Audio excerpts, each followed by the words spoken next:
Hi friends, Dr. Rajamahendran here. So எல்லாரும் graduate reception டேலாம் முடிச்சிட்டு எல்லாம் ஒரு ஹாப்பி மூட்ல இருப்பீங்க நிறைய காலேஜஸ்ல. ஸோ என்ன பண்ணலாம், அடுத்தது எங்க போய் தங்கலாம், எப்படி படிக்கலாம் அப்படின்ற பிளான்ல நிறைய பேர் யோசிச்சுட்டு இருப்பீங்க. இங்க நான் ஒரு முக்கியமான விஷயம் சொல்லிக்கிறேன். RRM நெக்ஸ்ட் இன்ஸ்டிடியூட் சென்னையில we are having a residential package in Egmore. ரெசிடென்ஷியலா நீங்க அங்கேயே வந்து தங்கி படிக்கலாம். Especially for girls we have arranged complete accommodation inside the campus. We have only 200 students per batch. So ஒரு பேட்ச்ல 200 ஸ்டூடெண்ட் தான். சென்னையிலே நம்ம இன்ஸ்டிடியூட்ல மட்டும்தான் மெயின் சிட்டில சென்டர் ஆஃப் சென்னையில எக்மோர்ல சென்டர் இருக்கு. நம்ம இன்ஸ்டிடியூட்ல மட்டும்தான் 200 ஸ்டூடெண்ட்ஸ் மேக்ஸிமம். அதுக்கு மேல நம்ம சென்டர்ல ஹால் அகாமடேட் பண்ண போறது இல்ல. அதுக்கு மேல வர்றவங்க அடுத்த பேட்ச் போயிடுவாங்க. So please remember, limited number of students in a batch is very important in PG preparation.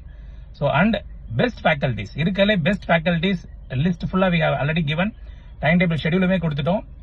Think about it before joining any other institute. RRM Next Institute is the #1 institute in Chennai and we have experience of coaching students for more than 15 years. So please think about it and enroll in Chennai.